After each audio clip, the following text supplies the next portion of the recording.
Oh, I thought he took shit to the crib. No. Right to my son, right to my.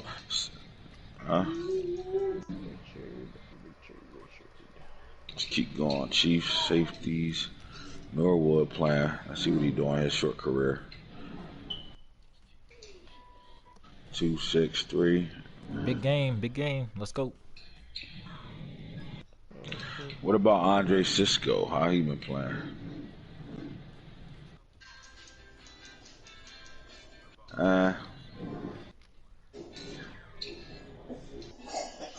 I like the Falcons. Have some safeties, don't they? Yeah. Let's look at the Falcons. He's my player. All right, so 84 tackles, 6 tackles for loss, 2 picks as a rookie. After that, he's been 71 tackles, 3 tackles for loss, a sack, and 9 picks as his second season. Last year he had 5, 74 tackles, 7 tackles for loss, 5 picks. He got 4 right now, same numbers. I like this guy. He looks good. I still think Palomalo outside of Mills, Brian Mills. Palomalo so far. I like Melifanu and I like Collier right now. Collier look really good right now. See what other numbers I can look at. Fumbles 2, touchdowns 1 in his career. I'm looking for the guys that's playing true safety position, not these guys that they got at middle linebackers and shit like that. I'm looking for true safeties right now. Justin Reed. Let's take a look at Justin Reed. Real life player. 21, 107 tackles, 26 for Houston. He was balling. 2.5 sacks, 4 picks for Atlanta. 65 tackles, 5 tackles for loss, 6 picks. And last year he had 2. Niners. Richard LeCounte.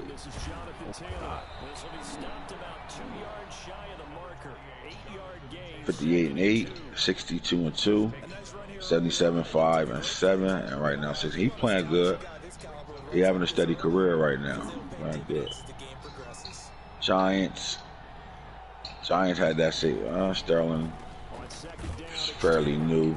He's been in the league.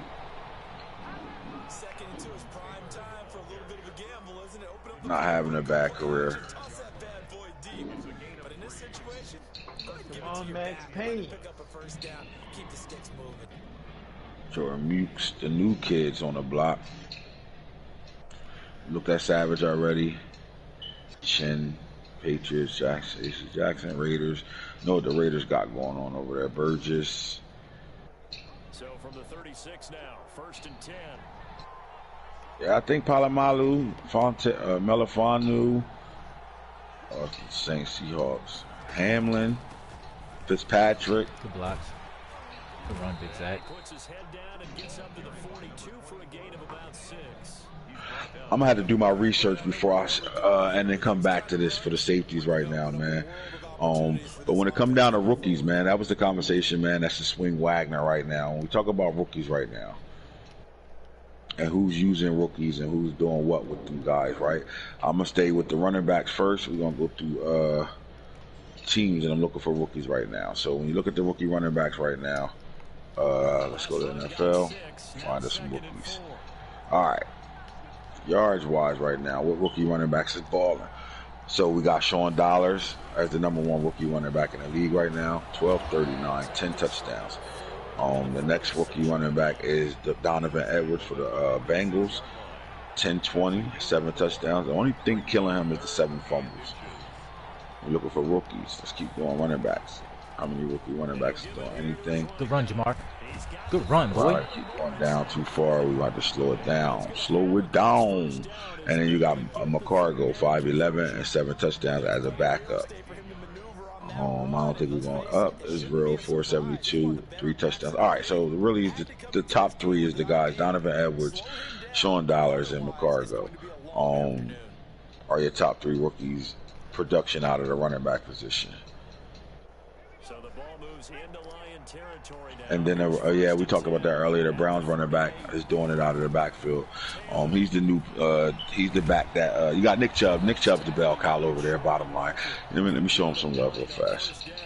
So you got Nick Chubb over there as the bell cow. He's going to get all the handoffs. But then you got this guy with almost 500 yards rushing, 3 touchdowns. That 4.9 ain't Good shit. try to get that to about 5 yards, 6 yards a carry. He's cool at 4.9 though, 3 touchdowns. And then as a receiver, he's out the backfield playing well. He got 30 catches for 500 yards, 2 touchdowns.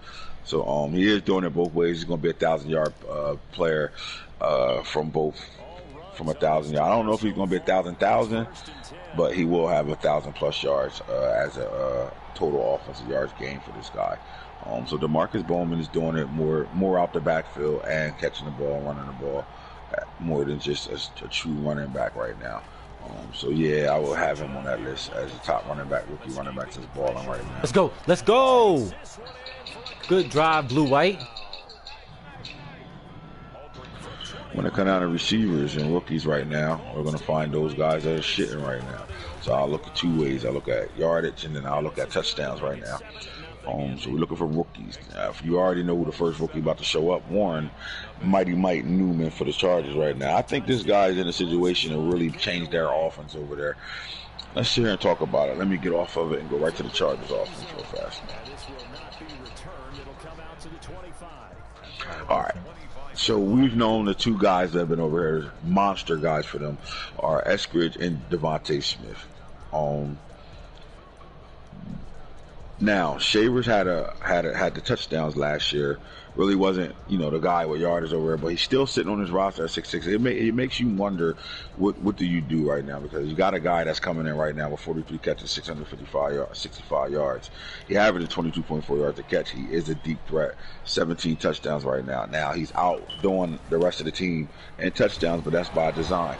You can't cover. You got to worry about these 2 guys, and he's just the lone man. Like, what do you do when you got to cover this, right?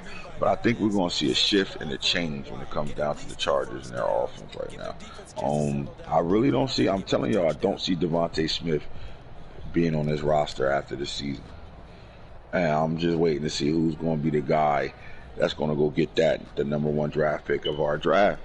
And really, it's going to suck, because then you got big shoes to fill, because this receiver, Devontae Smith, has played at a Hall of Fame level since he's been in the league.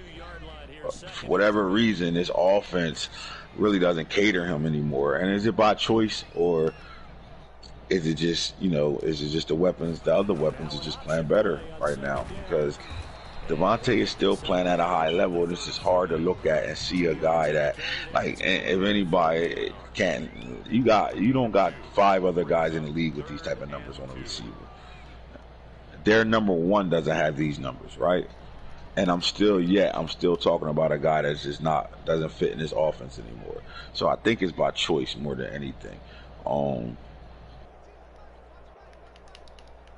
What happens though if Devontae doesn't leave this team, and you got Eskridge, Devontae, and then you got this young rookie who's doing what he's doing right now? I mean, it's gonna be crazy, bro. That's 3 threats from the wide receiver spot with one of the strongest, hardest running backs in the backfield as well. But Warren Newman is playing at a high level, and I think he's going to keep this up right now. And his snaps ain't even counting. So he's not going to unlock another one of Deion kids, but he's not going to unlock it till the season's over. But he's still getting this type of production out of him. 87.7 yards a game, 17 touchdowns right now. He is the number 1 weapon in the league as a rookie right now. Let's get back to it. It's a pickup of 4, and it'll bring up 2nd down. Brandon, we just saw the benefits of being able to run the ball successfully. All right, so we're going back down off of yards right now, not touchdowns, just looking at yards. The first rookie I found was Warren Newman, number 1 in the league right now. Keep on going. We're looking for rookies. JoJo Early. All right, so JoJo Early over here for the Ravens right now. 847 yards and 11 touchdowns right now. And it sucks because you just looked at the guy in front of him, and it's like, shit, Brown rookie wide receiver TDs aren't all counted for some reason. You heard that, Falk? You ever seen that happen, Falk? No, I ain't never seen that happen. He's saying this guy, since I got you on right now, can we hear you talking, or is your mic on? Yeah, my mic on. Let's turn the page real fast. Let's turn the page right now. Good shit, Quiddy. First of all, what's up, Falk? How you doing, man? Good shit, defense. Good shit, Quiddy. Man, trying to get back in the playoff picture. All right. So you had a plan. At the end of the day, you had a plan for this Charger team. Let's go all the way back to 2020, and let's talk about taking this Charger team, 2020, and position yourself to have the #1 pick in every round in the draft going into the 2021 season, and the way you built, drafted the rookies and the team you put together. I want to stay at the running back spot. You do have Najee Harris, who was in the first draft class, but you don't have one of the running backs that I don't know if you drafted or picked him up out of free agency. You did trade him. We look a little different at running back right now over here. But Najee's the bell cow. Talk about the pieces you put around him, because you seem like you always go get you a forgotten player. I would say a forgotten guy at the running back position. Every year I've seen a different running back as the #2. Yeah, well, you don't want to run him in the ground. He's a bigger guy, so he takes a lot of hits. So, we try to keep his carries below 150. I mean, some people have 150 carries in the first 4 games of the season. I'm not going to say any names, but, we try to keep our guys fresh. And, Najee for him is more of a quality over quantity. We want to get him 150 carries, about 1,500 yards a year, about 16 to 20 touchdowns, just depending. And we feel as though, we wanted to, he could lead the league in rushing, he could lead the league in touchdowns. But our offense is not designed for that. Our offense is designed to throw the ball around the park.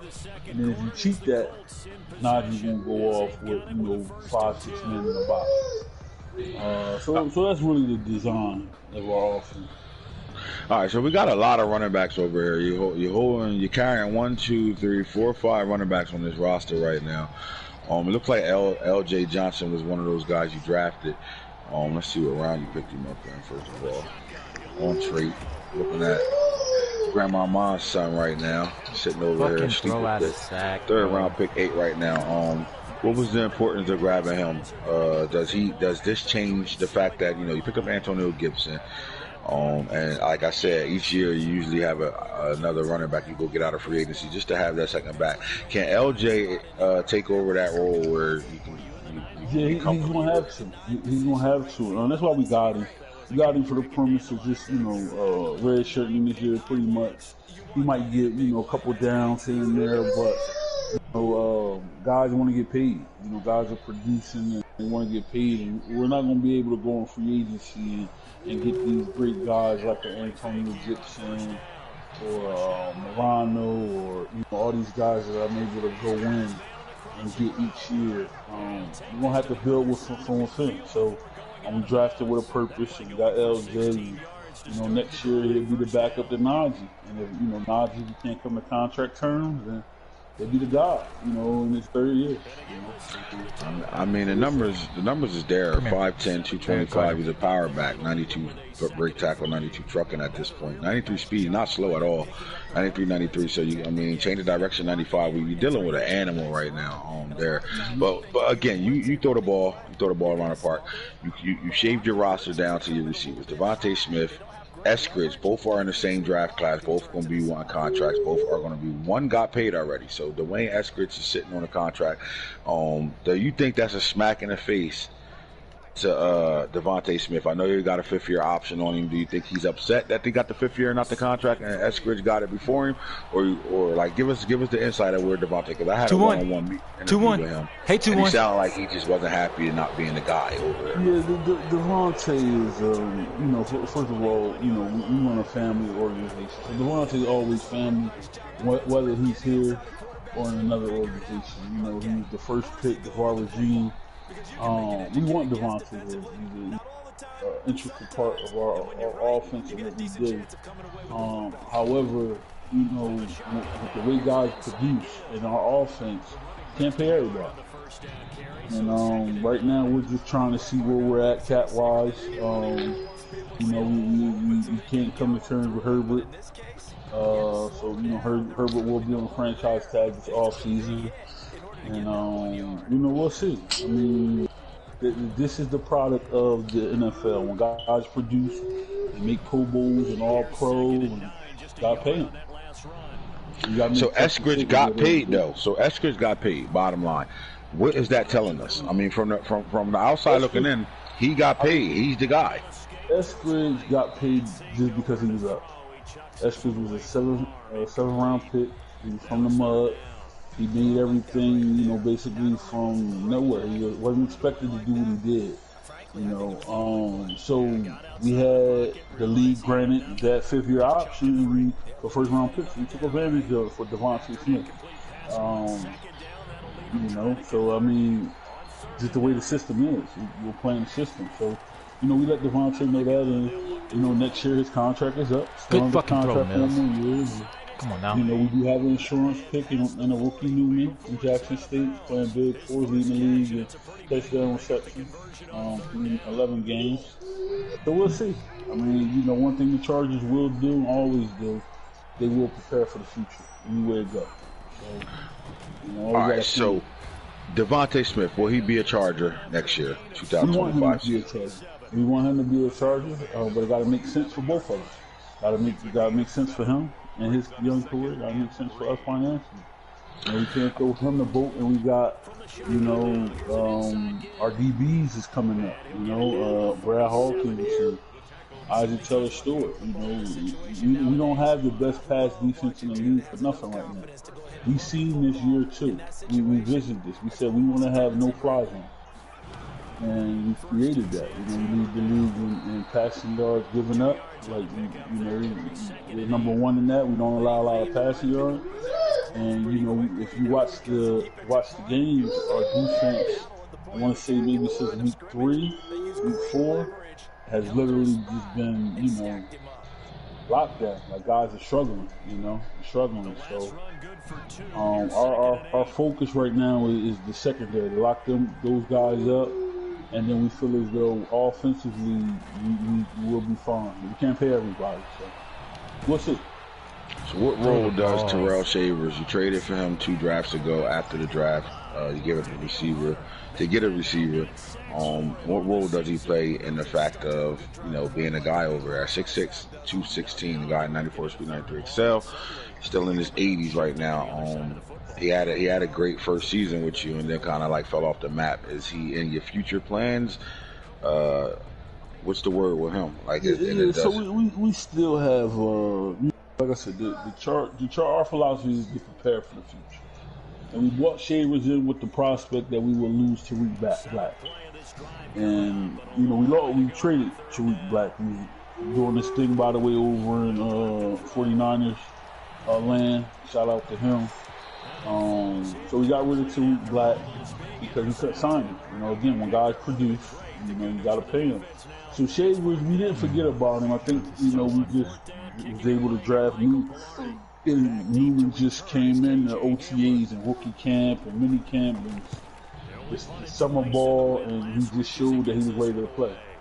So that kind of pushed Shavers down a little bit, but he's still in the plan. He can't coach 6'6" and 94, 95 speed. So we'll see.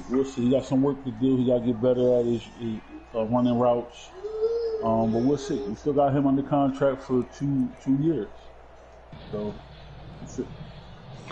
All right. So again, you spoke on it yourself and got there before I could get there. All right. So Melifano came in that first draft class. Another guy who was going to be looking for a contract. And then you went and got in the second draft class. You went and got Brad Hawkins, who's playing at a high level as well. Why do you feel as though you have the number 1 secondary in the league? Because we have interchangeable parts, and I'd like to give a big shout out to Washington football team GM, Coach DC Hitter. 2 years ago we made the commitment to our secondary that we were just going, play not man meta, just straight raw man to man across the board, because our guys were going to be better than yours. And we went and got Troy Ackley And you know, while he's not good overall, he has 95 speed. He's a ball hawk at safety. And that move allowed us to pit J.C. Horn, the best corner in the game, in the slot, bring along Isaac Taylor Stewart, and then go draft another top 3 corner in his class, Kyrie Ringo. He was the number 1 corner in his draft class. Number 1 corner. So, you know, we got J.C. Horn, who we developed into one of the best corners, if not the best corner in the game. Then we went and got the second best corner in the next draft, and Isaac Taylor Stewart, that came up with Stingley. And then in the next draft after that, we got Ringo. So this is a process of now these guys is basically, you know, top 10. Like I might got 3 top 10, top 12 corners on one team. And Melifano and Brad Hawkins, they're like tweeners, meaning they could play the run well. I could bring them in and sell packages at linebacker. You act in the back over them. And it just makes it hard, man. So now you got Brad Hawkins, 94 speed, running with tight ends. You got Melifano spying, you know, quarterbacks like Kyler Murray, Lamar Jackson, etc. So it's just very hard to beat that, man. And then you got the best D-line in the game. Men lie, women lie, numbers don't. Yes, The sir. best man line in the game. You know, it's a tough recipe to beat, man. It's a tough recipe to beat. You almost have to be, you know, good at Madden like yourself or the wiggle guy. You know, but other than that, we ain't losing. All right, so I mean, you picked. You know, I get a lot of DM questions about, yo, what's up, man? Like, I got a guy, I'm not gonna say his name. I'm playing Madden for the first time, franchise mode. The little ins and outs and stuff I don't know. You know, building the team, little things like that. You're saying some shit here that really some people can listen to. So you set out for your scheme. When did you realize you wanted to play man-to-man? I think it was after year one. It was after year one, and you know, we had J.C. Horn playing well. And I felt though year one, he was right there. I think, you know, my offense was clicking, and I had picked up Quentin Dunbar. Quentin Dunbar was my other corner, and he just got picked on. He got picked on by the Ravens, and we lost the playoff game. And it was at that moment, it wasn't J.C. Horn getting picked on, it was him. It was at that moment I said, I have to build my secondary.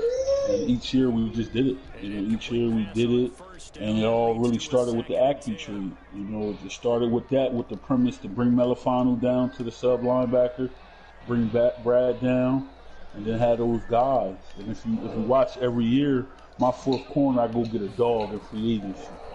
You know, so while he's not on trait, he was on trait, Bradley Roby. He was superstar, right?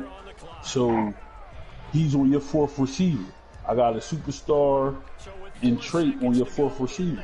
Man-to-man press, you dropping it down. This shit this defense. Year, while I even star, I have Kendall Fuller. If you go look at his attributes, you know, he's a top 20 corner in the league. He's on your fourth receiver or your tight end. Where do you go? Right, so the defensive line, I'm going through it while you're talking about the DBs and all that, but the process is this. Once you made a decision on what type of style of D you wanted to play with, what type of scheme you wanted to bring in here, you went and got the pieces to be able to do it, and you did it through draft, and then off-season free agency, you also bring that extra piece on to be able to complement the scheme you want to run. How important it is for that to be the way it is, but in the process of doing all that, you had to build your D-line. With Patrick Falk, Vicky D, the two Duke brothers, the one came in superstar. You drafted him as a superstar and won't. He's up to an X factor at this point now. You go look at the numbers on again. You say when men and women lie, numbers don't.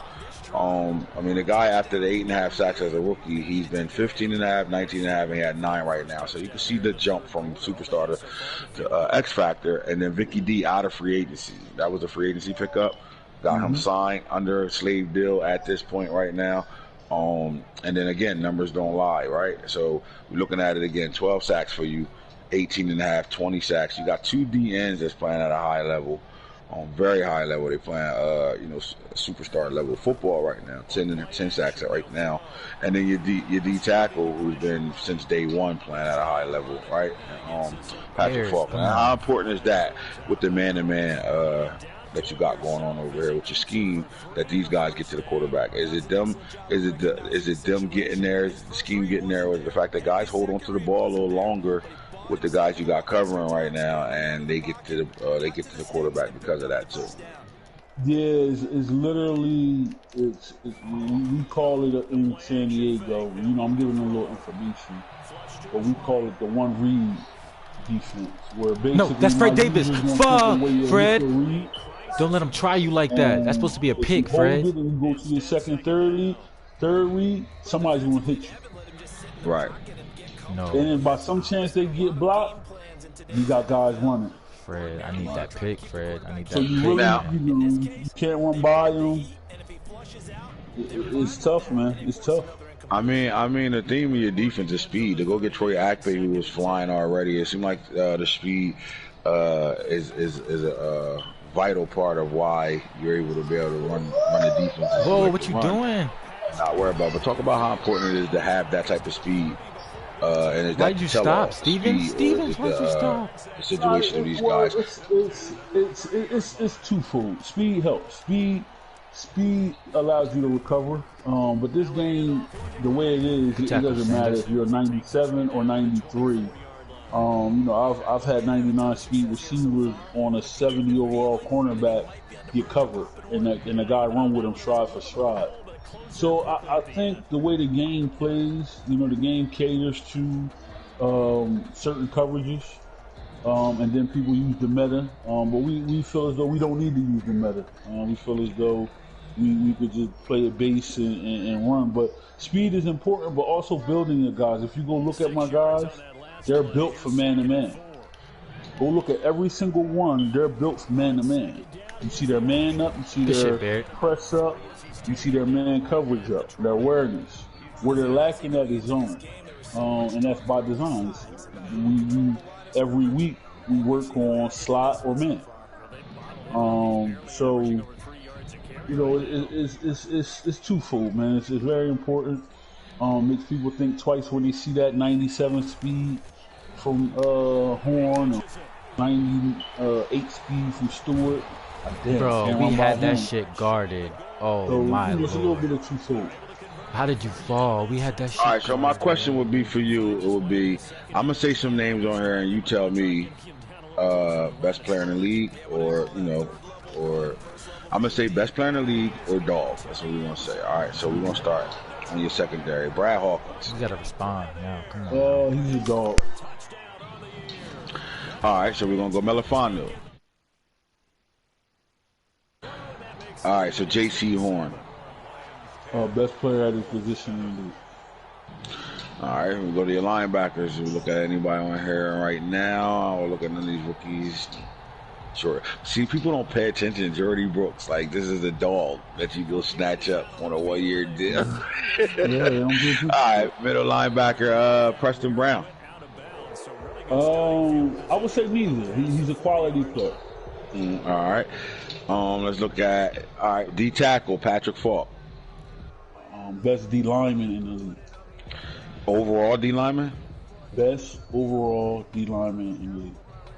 So all you guys listening is in the league right now. Y'all hear this shit? Best D line. I numbers don't lie. At the end of the day, he said best D lineman in the league. I'm saying this because you got to understand this. He had 14 sacks on Star. He had 9.5 sacks on Star.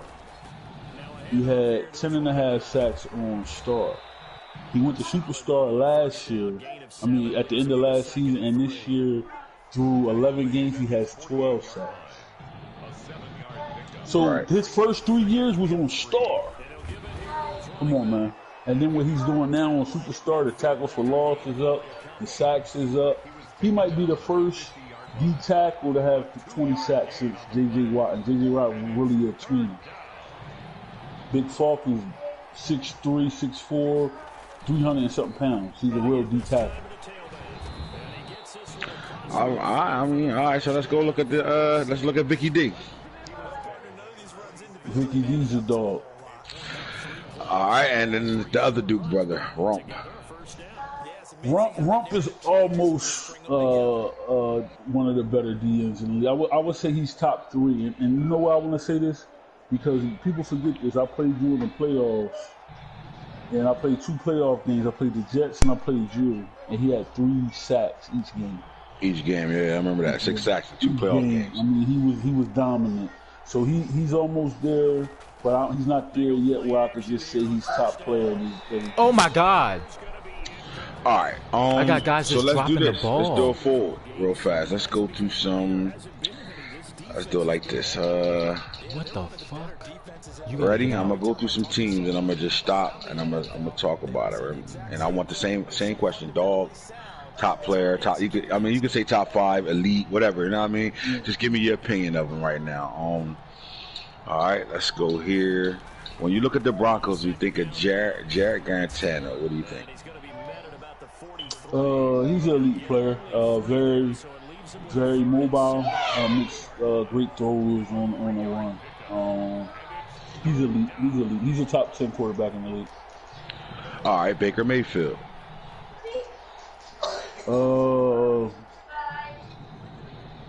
Solid. The my player at quarterback, Corey Richardson. Elite on his way to being a dog, if not a dog. He's a dog. He needs some more work behind his name, but he's a dog. Kyler Murray. Dog. Gotta be. All right. Justin Herbert. Justin Herbert is a dog. Would be top player at his position if he didn't turn over the ball so much. But that's a product of it's not him. It's the system in the game. It's the coaching in the game. But if he didn't throw so many picks, he would be the best quarterback on him. He's a dog. All right. You just played him. Let's look at Zach Wilson, one of the young gunning quarterbacks. Solid. All right. Let's keep going. Let's look at Justin Fields.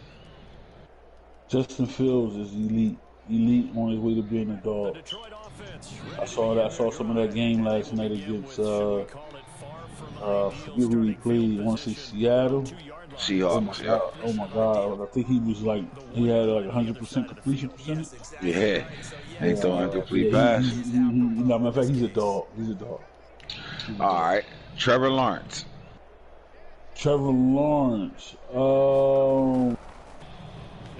I mean, people look at rings and they count postseason success. So I have to say he's the best quarterback at his position with an asterisk by What's the asterisk?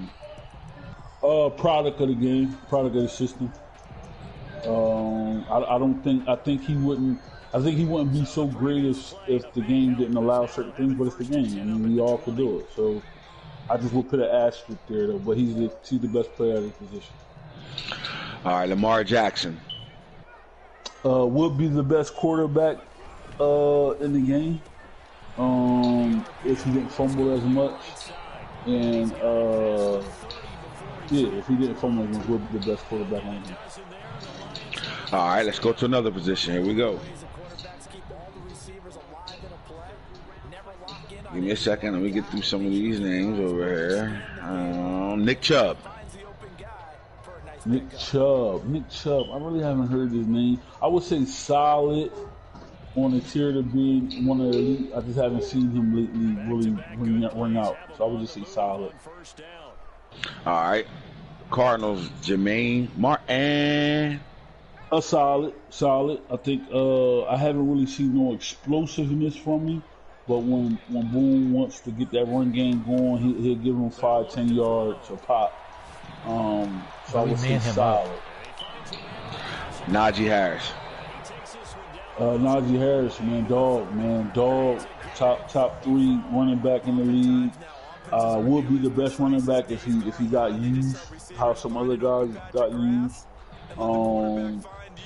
But he can't get that mantle because he don't have the wins or the hard way. You know, he's in a division in a conference with, you know, Michael Carter.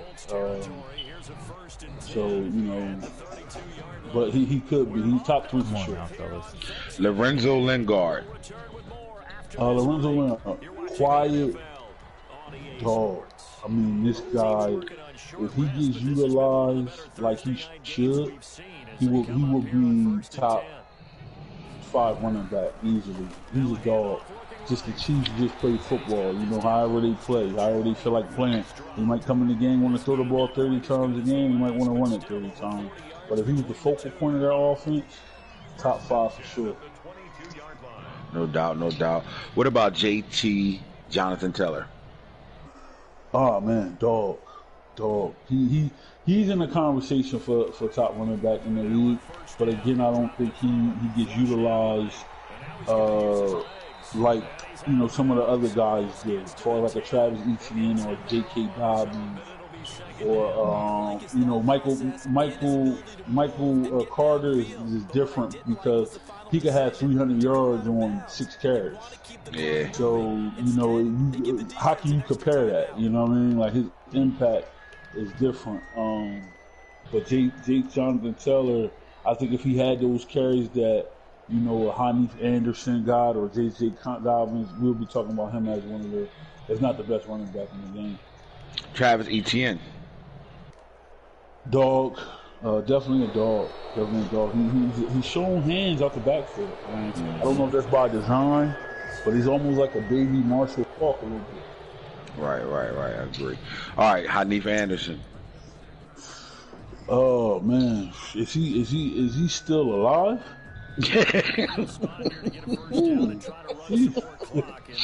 Oh God! Somebody said he can't walk. 17, 15, 12 touchdowns, 1603, 16 touchdowns. Right now, 1660, 15 touchdowns. I'll give him top 20 running back right now. Top 20. Yeah, top 20, but that might be just because he has no choice but to have stats. Like, that's how much he ran. That's how much he get used. If I'm making sense to you. Oh God! Like, sometimes you got, like, if I play basketball and I take 30 shots a game and I average 20, I'm supposed to average 20. I take 30 shots a game. So I don't know. Like, there's no shot. I'm just saying, like, if I average 30 shots a game, I should average 20 points. Come on, fellas. We literally had him multiple times. All right, let's get to the receivers. Jamar Chase. He's elite. Okay. All right, let's keep going. Receivers. I got one for you. Calvin Ridley. Solid. I really haven't heard nothing from him since, I want to say, maybe year 1. You know, his name don't ring out when I look at the receiver list, but that's why I would say solid. I haven't seen production in the past, but I don't know if he's been consistent. Should I even say a 49ers receiver? Oh God! All right, let's keep going. Who, a 49ers receiver? Name one. Yeah. Look. Oh my God! All right. What about Semi Fakai here? That's what team? The Lions. Yeah.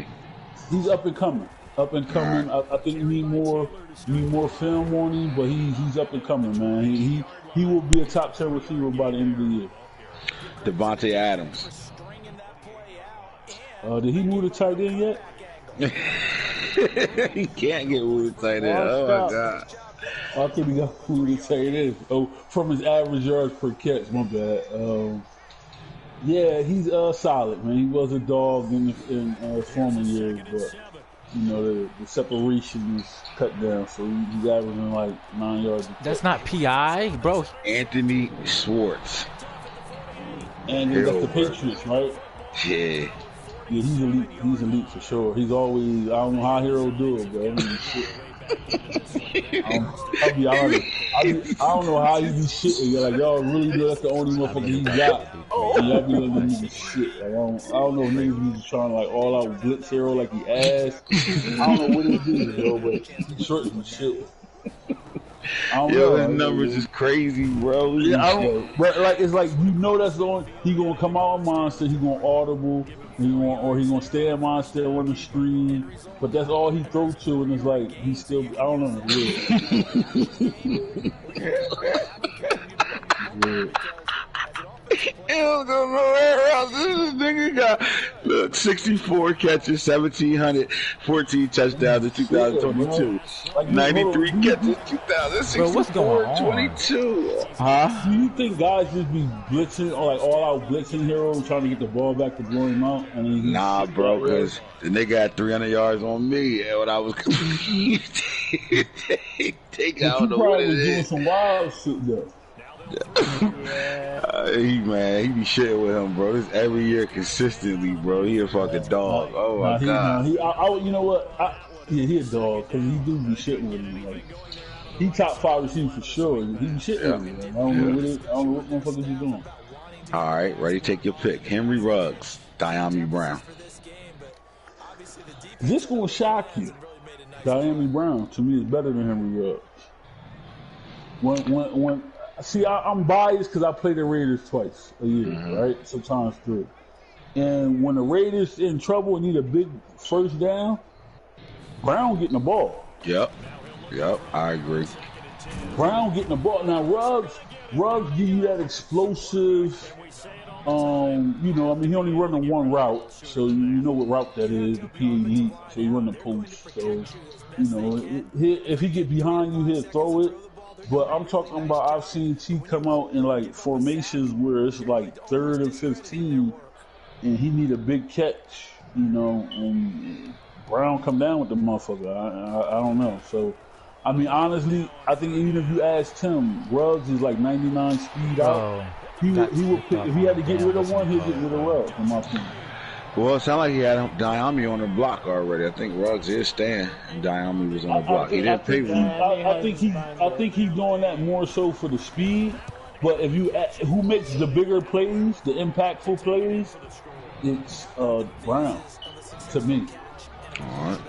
All right. Waddle. Best receiver in the league, just from day one. And he wasn't the number 1 pick. It was another receiver that went before him, but he just came into the game and out the gate, just 50-yard average a catch type shit. Like whether it was a bubble screen, slant, post, crossing route. Oh God! What about the my player, Armand Braxton? Oh man, best big receiver in the league. All right. Best big receiver in the league. I don't want to leave nobody. Oh hell, here go a good one. DK Metcalf was the best big receiver in the league until he got traded. That's still the most perplexing move to me. I think Hollywood is seeing now that if he'd have kept him, he probably have been more in tune because year 1 he was, no offense, Boone or Nano, he was whooping your ass.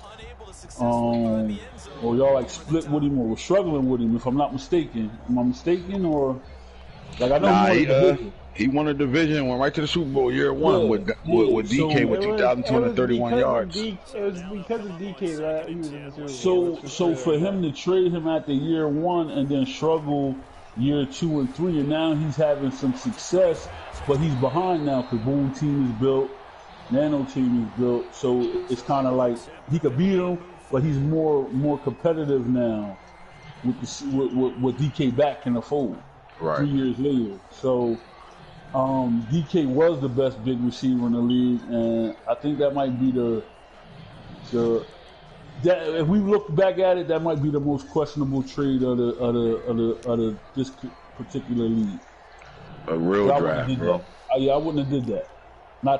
Not him. At that point in time, the way he was shitting for him. All right.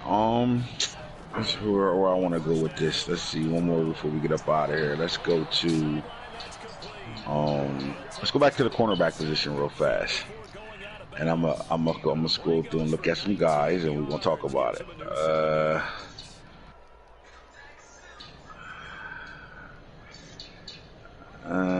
Bears, Bengals. Tim Stewart. Tim Stewart for the Bears? Who play for? Bengals. If you need numbers, let me know. I'll give you the numbers. I want to say he's solid. And only reason because I kind of watched the stats, like the top 10, and I don't got a photographic memory, but I don't really never see his name up there. All right. And a rookie had 9 picks, 75 tackles. His sophomore campaign, 10 picks, 75 tackles, and right now he got 5 picks, 41 tackles at week 11. That's elite numbers, but I don't know the context of them. Like did he get 4 picks in one game against somebody's ass? Like, you know what I'm saying? Like, yeah. Some numbers could be empty numbers. You know what I mean? Like for example, Warren Newman, I got 17 touchdowns, but if I got 7 against somebody that's ass, do it really count? Right. Is he top 10? I would say top 15.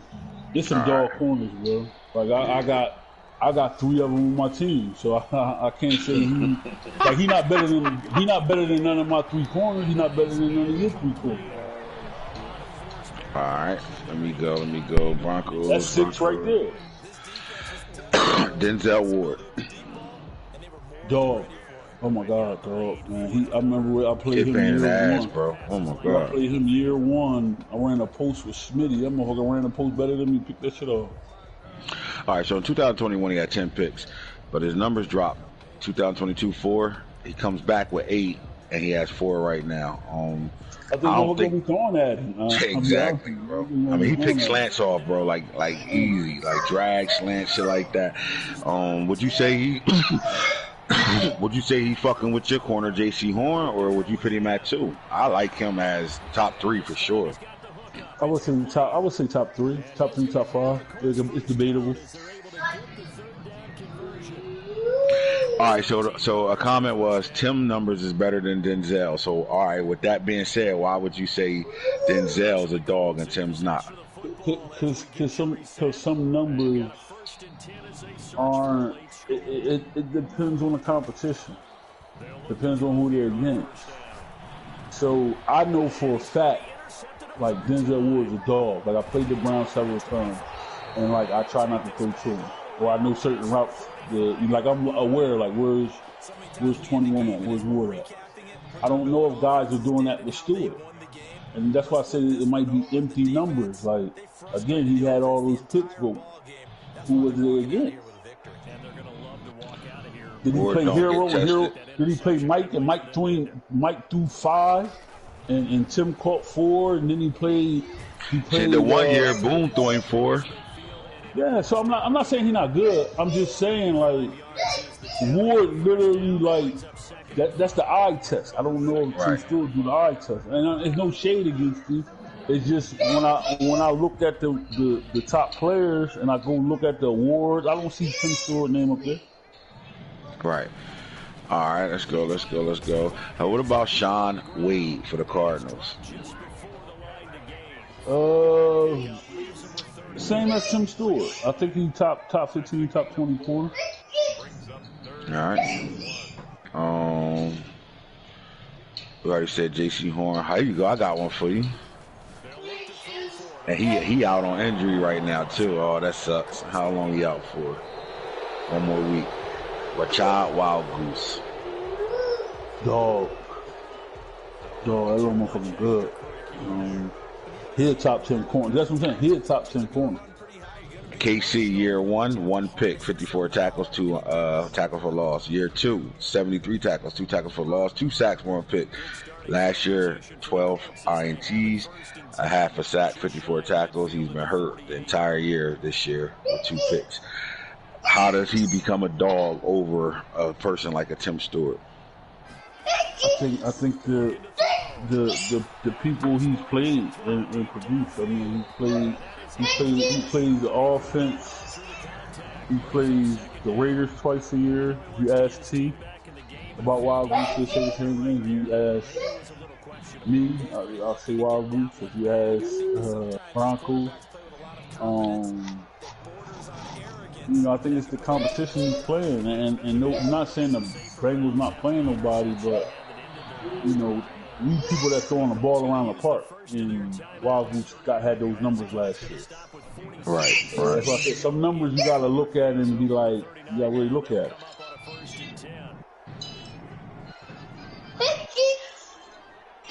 If you beat me, let's put it this way.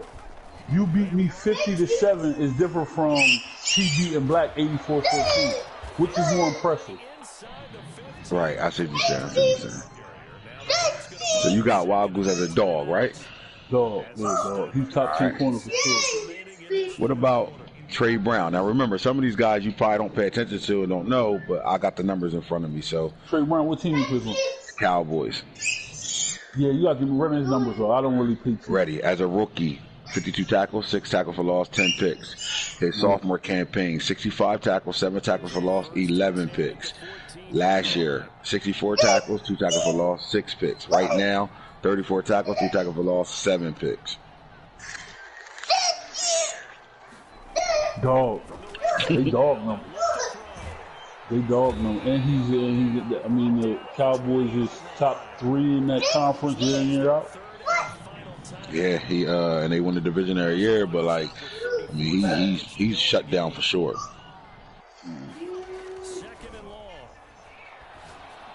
Yeah, I would give him dog status. But I don't really pay attention to him. But those are dog numbers, and then the Cowboys are a perennial top 3 team over there. All right. Shit. What about? I mean, we talked about it earlier, but what about Martin Johnson? For the Dolphins? Mm-hmm. You need numbers? I want some numbers, though. All right. Year 1, he had 6 picks, 6 tackles for losses. Oh, wait a minute. All right, so he had 70 tackles, 6 tackles for losses, 3 INTs year 1. He comes back last year with 70 tackles, 4 tackles for loss, and 9 picks. Right now, he had 37 tackles, 3 tackles for loss, and 10 picks. He's trending to elite. All right. Any other? All right, let's get out of the corner. What about? I'll go to. I mean, you already said J.C. Horn was the. I got two coming up. Hold on. Here we go. Israel Mawukamua. You need numbers? Nah. He's a dog. That's what I'm saying. Corner hard, man. Like corner, right. He's a dog, bro. He's a dog. He top 10, 15 corner, if not top 10. Yeah, he's a dog. All right, so I'm gonna go. The last 2 I want to talk about is Trill Williams and Derek Stingley.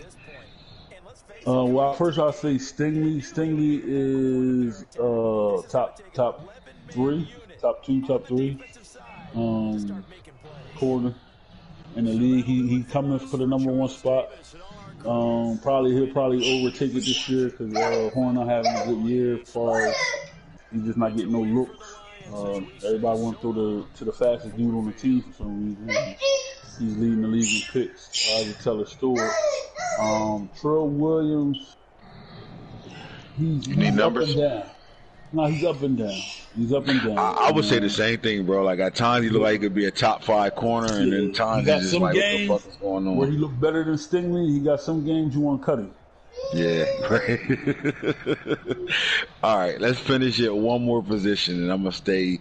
Let's go middle linebackers, right? And I'm gonna go with Overshawn, DeMarvion Overshawn for the Washington football team. Dog, top 5. All right, let's keep it moving. Let's go to ain't been around long enough. I'm gonna ask you this question: Brian Williamson for the Pittsburgh Steelers. If you need numbers, let me know. Nah, he's a dog. I played. I agree. He's a fucking dog. All right, let's go. Let's see the Vikings been around long enough. All right, now I gotta go there. Bengals. Oh my God, here you go. Got 2 of them for you on the same team. Malik Brown and motherfucking where he go? Where that motherfucker at? Here he go. Malik Brown and Hussein Brewer. Oh man, Brewer's a dog. Top 10, 15. And Malik is even though he's been in the league long, he's I need some numbers on him. I'm not even going to sit here and try to. I need some numbers. All right, let's go, Malik. All right, so in 2020-21, his rookie year, he had 65 tackles, 7 tackles for loss, 5.5 sacks, 4 INTs. 37 the next year, 3 tackles for loss, 4 sacks, 2 INTs. Last year, 64 tackles, 10 tackles for loss, 8 sacks, 2 INTs. Right now, he's sitting on 50 tackles, 8 tackles for loss, 3 sacks, 1 INT.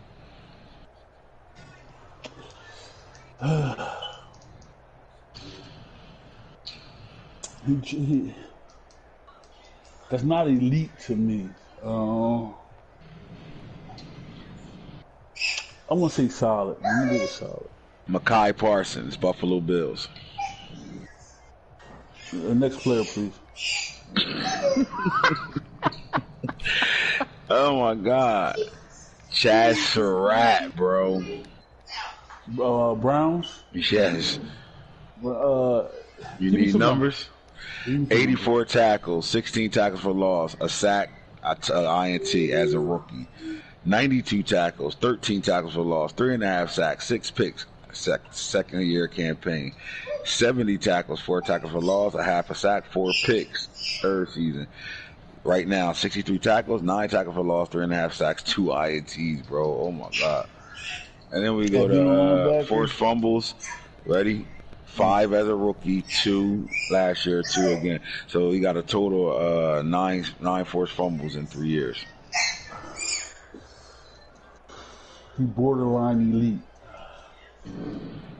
I like them tackles for losses. I like that. He be coming up, bro. Isaiah Simmons. He's best middle linebacker in the league. In the league? Best middle linebacker in the league? Yeah. You want to know where he's at all times. So yeah. Right. I feel you on that. All right, here you go. Last one. Dylan Moses. Top 3 for sure. Hardest hitting linebacker in the league. Fucking me cracking, bro. Oh my God. Top 3 for sure. I don't need to hear his numbers, so he top 3 for sure. If not top. I mean, honestly, he won B and Simmons 1A because if you want a guy that can run all over the field, sideline to sideline, pick shit off, it's Simmons. But if you want an actual middle linebacker who's gonna stop the run and take everybody's head off that's moving, I'm going with Dylan Moses. So it depends on what you want. So I would have to say he might be. It's a tie for the best middle linebacker. It depends on what you want out that position. So you scheme.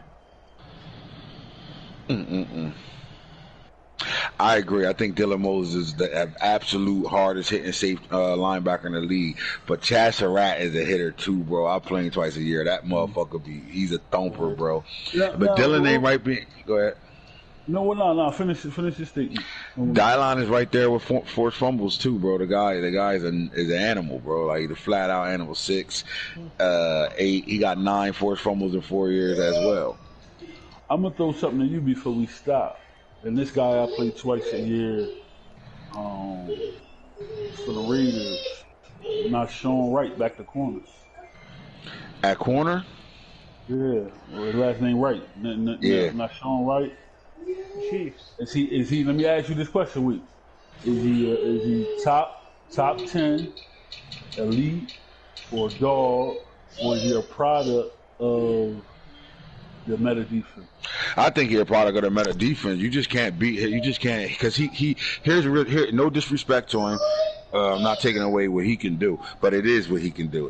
First of all, it's the meta defense because at any moment you could tell the non-consistency between his corners.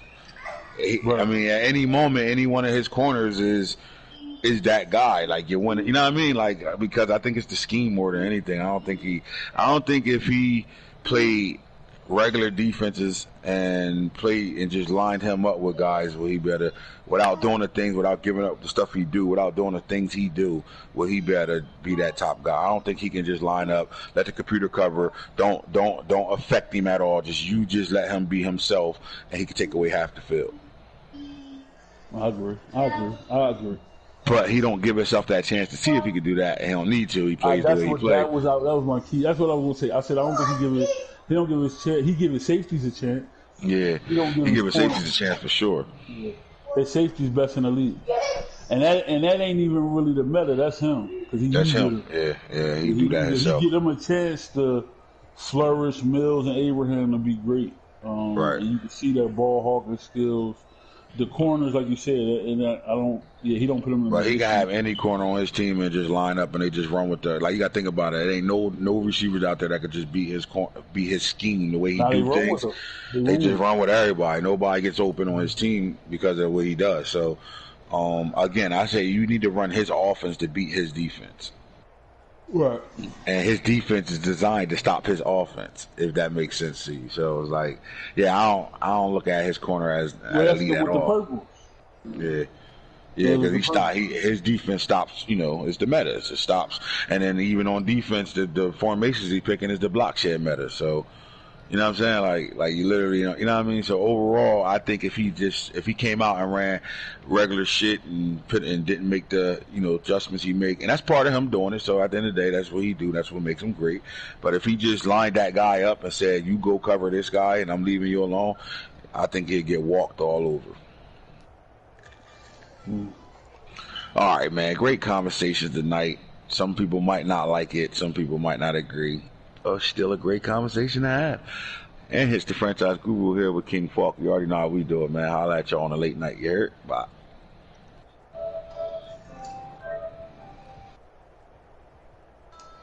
That was a great question at the end.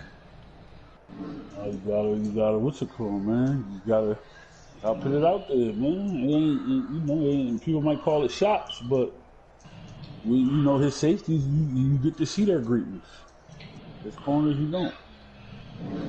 That was a great conversation at the end, bro. Oh my God, I was end that shit with that. That was all right. And then the explanation of why Tim not better than Denzel Ward, even though his numbers is better, that was perfect too. But sometimes you get empty numbers, and it's not nothing against the Bengals. Like they play each other. So I'm not gonna sit here and say, oh well, your division is. It's just, to me, he don't pop out because it's like. Who you getting them picks on? Like I played Denzel Ward. He's like I've heard numerous people complain about. I heard you. I heard the coach. I heard several people like, yo, Denzel Ward a fucking problem. I haven't heard nobody hopped on like, damn, the motherfucking. I've heard Brewer shitting. I've heard I haven't heard nobody say, yo, that nigga Tim Stewart. Oh, damn. Right. Yeah, it's crazy. Tata just played a good-ass game with Chick. What was the final? 49-35. Well, see, what happens is, and it's a good thing. See, he don't really know how Tata play unconventional, and that's the first time he played. Yeah. So I'm pretty sure if Tata really studied some, Tata fucking around could have beat him. Mm-hmm. And now I don't think people realize how much. And Black, go ahead, because I was great. Go there too. But I hope Black understand what we mean by. He don't. He played it off like I knew he would. I don't know what y'all talking about. Like he played it off like he ain't feel no wiggles. He's like, nah, bro, it's the fumbles that the reason I lost the game. Like he played it off. He ain't want to give us that. Nah. The nigga had 6 carries for like 300 yards. Talking about his running back just for look. This is how I knew he just was just doing it just to better kill our narrative. Nah, bro, it's just that running back just fast, bro. Every time he broke, he just made my players disappear. We was cracking the fuck up. We was killing him on Real Talk today. Like he wiggled you, he abracadabra wiggled you. Niggas disappeared. Niggas disappeared on his stupid ass. He was mad as hell. Shit was funny as shit. But he did what I knew he was gonna do. Nah, bro, I just fumbled 3 fumbles. Kept kicking. Kept kicking it to my fullback, and nigga kept fumbling, bro. Said, glitch. Anything else you want to know? So nothing we talking about you ain't seeing though, but yet you just got glitched out of 3 fumbles. What else? His running back just fast to 99, 93 speed. That nigga ain't fast at all. So what we talking about speed for? He just kept out, man. My nigga just kept disappearing. I said, yep, because he wiggled him out the camera view. That's what he did. And fast. And for 6 yards, 6 carries, and did that shit fast on you. But you ain't see none of it though. All right, cool. He did exactly what I knew he was going to do. He played that shit off like that shit he did not see. He said Nano wiggle more than he did. Fuck no. Nano just run the ball. See, Nano had Mostert. Nano will break many long runs, but Nano just don't break that many long runs like that. So Nano's doing is methodical, 10, 15, maybe 30 yards. T shit is literally, if he want 3rd and 20, he can run stretch and get it. Yeah. 3rd and 30, he can get it running the ball. Promise you. I told him that shit too. I said, nah, man, don't wiggle more than him. He just motherfucking, you just see him running more than him. T-Home runs your ass all game long. You just didn't get to see. You saw that shit, nigga. Knock it off. He abracadabraed his ass. That shit was